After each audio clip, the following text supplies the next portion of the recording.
Good afternoon, September the 2nd, 2015. Time to recap our trading today, and we got started on our F4 screen. I'm not going to spend a lot of time on this screen, but the big thing is we came in this morning wanting to sell the 35 to 40 area. That was our sell band, and our buy band was 15 to 20. And we captured the market really very well. There were move, pause, move, lots of good trades on the way down. We got consolidation here is 2 times. It's the second time into our buy zone. Really a good trade coming out, and lots of trades associated with that depending on how you wanted to play it. I think the best trades come from wanting to this red on red, blue on blue trade. It's a fabulous trade. It gives you trade location. You've got great risk reward. And until the markets get back to norm, we won't have the opportunity to gain the trade location that we've had. We're getting too big a movement in the bars. So here's a red on red trade. There's a red on red trade. There's a blue on blue trades that actually would have worked. This area right here, we were still moving lower, so after this we're set for a blue on blue. There's a blue on blue that works well. You don't get a red on red trade off there. Market comes up, value area high. Red on red right here didn't go anywhere. That red produced a small winner. That red a better winner. This red on red trade would have been a loser. So again, taking this 10-minute chart, doing our red on red, blue on blue trades, really I think is where the answer lies until we get back to normal market conditions. And we may not have normal market conditions for a while. I have a feeling that things are finally going to get more volatile for a bit. Okay, we have an inside day. This support held. We talked about this morning closing the market in the 28 area where value was from the preceding day. So got a pretty good chance to retest today's high, and if we get through that, then we're back in that 50 to 60 area right up in here. The fundamental news stinks, but we've got news tomorrow that might really help open the market up, and then we're going to be back. Well, is this good news, or is this good news, bad news? Came in this morning on our F2 screen really just kind of saying we're going to trade around 27, 28. That was value, and that's been pretty much the case. So assuming a close right here in the 28 area plus or minus, you can see our first sell is going to be again 35 to 40. The spill was from 60. We've got resistance here in the 46 area. We've got the spill from 55, so the second sell will be 50, 55. On the buy side, 15 to 20. We can start to break it down, maybe 1905, 1900. But my guess is that we got a pretty fair chance for these inside numbers to hold because of Friday's news.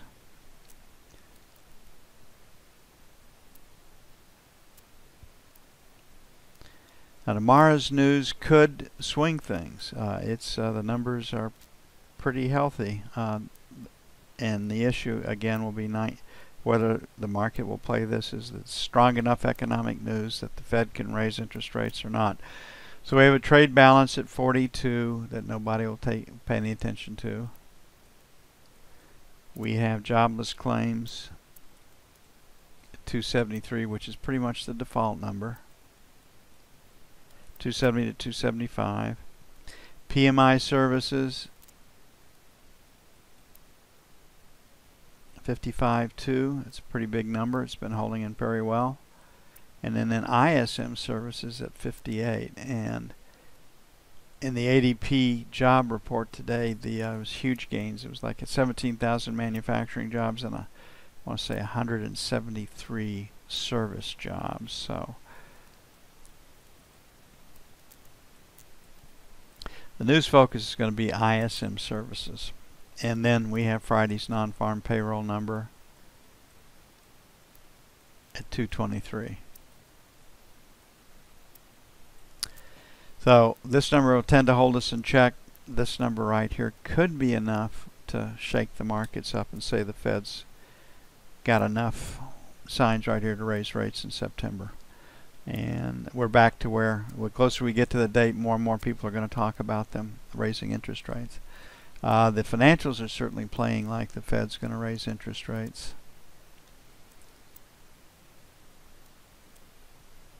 They've been selling and selling pretty hard. Now we're getting extra support in the 10-year because they're liquidating the knob spread. So we've got a selling market. We're looking at Bs. We've got a seller in the 27.16 area. We're going to have a buyer probably in the 26.24 area, maybe 26.28. This market is pointed lower, so this one says gets short. Actually, it says buy into weakness to see if you can take out the high, so we can trade from both sides off the F1. That tends to give us a trading range. Clearly a B on the F2 screen.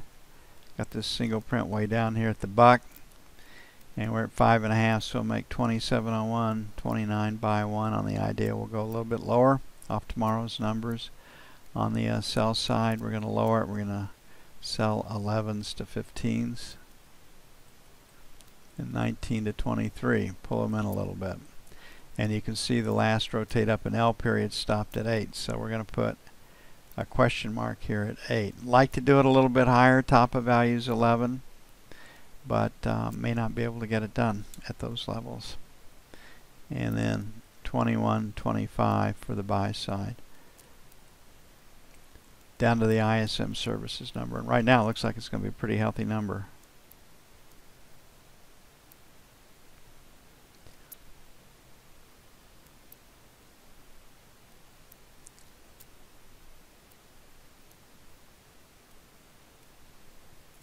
Okay, the ZB just got clobbered because of the knob spread today. They're telling us that the economic numbers and/or an interest rate increase in September is coming. They got to start raising rates sometime. They can't really raise rates materially. Now, Ray Dalio came out and said the next move by the Fed was going to be QE4. Then he clarified his statement. He said that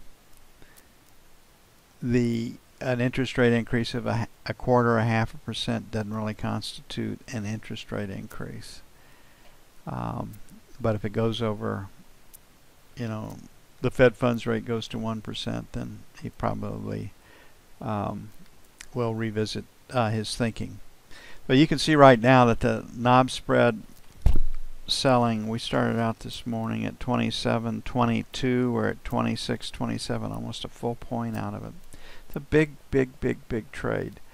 So last rotate up in L period stopped at 7. We have this spill from 4, 3 to 7, sell 1. Going above that, we'll make it 15 to 19, sell 2. On the buy side, I think we're headed a little bit lower. So 53.21 to 17, buy 1. Put a question mark by 25. And then 5 to 9, buy 2.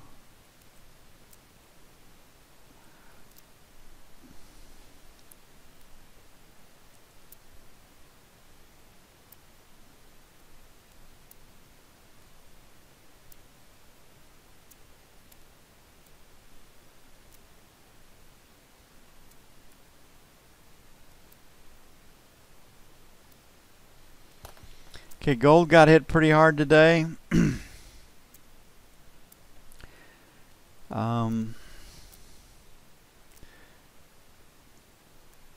can just see right up here this 1150 area is holding. The breakout came from 1110. Kind of right in the middle of that right now, so probing lower.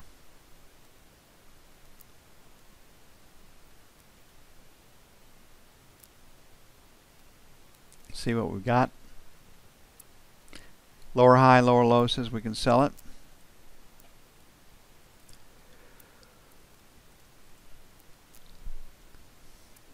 So We got support down here 25.27.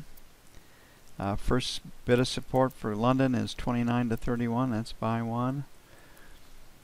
26 to 24, buy 2. There's probably the best support's probably 20 to 25. But this is near support. 35, 37, sell 1. And 40, 42, where we were this morning, sell 2.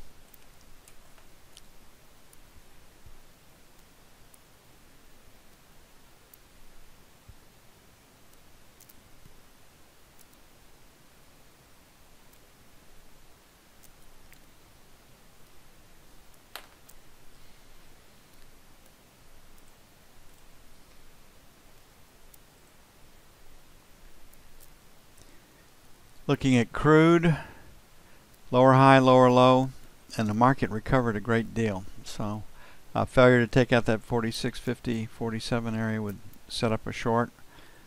Market rebounded with a lot of conviction. And this is on a nickel trading range. You can see that we're looking at 43, 50 minus, 46. That's a $3 range. So pretty strong market. Selling 46 and a quarter, 46.50, 46.75, 47, sell 2. Gonna give it a little bit of room here. Pretty wide swings, 45, 45 and a quarter, buy 1. And the market just ran, so 44.50, 44 and a quarter, buy 2. Don't worry too much about. Just take the setups and the signals off the software, off the screen, and see what kind of a ride we get. Rich Genders will be on tomorrow at 11 Eastern.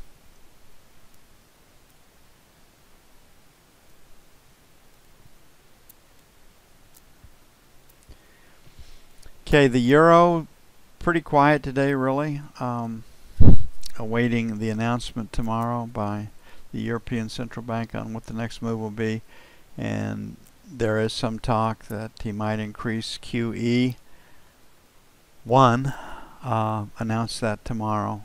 Other people say he's going to do nothing, so we'll just have to wait and see. The market has found sellers. We're headed back for support, but Draghi can swing this market sometimes 200 ticks. And I don't think anything he says tomorrow, anything that people are talking about, can move it a full 2 points. But again, you don't know. And when he picks up the mic, you have a $2,000 worth of exposure, either way, for the good or for the bad. So an inside, it's trading range. I think the bias is lower. I think that Draghi will talk up a lower euro tomorrow. That's what they want, so they can export outside of the European Union. So longer term, I think the short side is the side to remain on. Definitely dealing with the B, so we've got volume down here at 112, 112.10. We're at 12.30, so buy 112, give or take. And then because Draghi's speaking, we'll give it a little extra room, 11.50 as opposed to 11.75. On the sell side, 12.50. And then 12.75 for sell 2. So we pulled the sells in a little bit, and we open it up on the buy side because we think the market is headed lower. That's it for September the 2nd. 2015. Had a pretty good day, all things considered. Rich Genders will be on tomorrow, and hopefully Don Manning will figure out what his problems are. If Don Manning can't figure it out, we'll take a look at the charts and see if we can't get them up. Y'all have a great evening. I will see you bright and early in the morning. I'm out of here.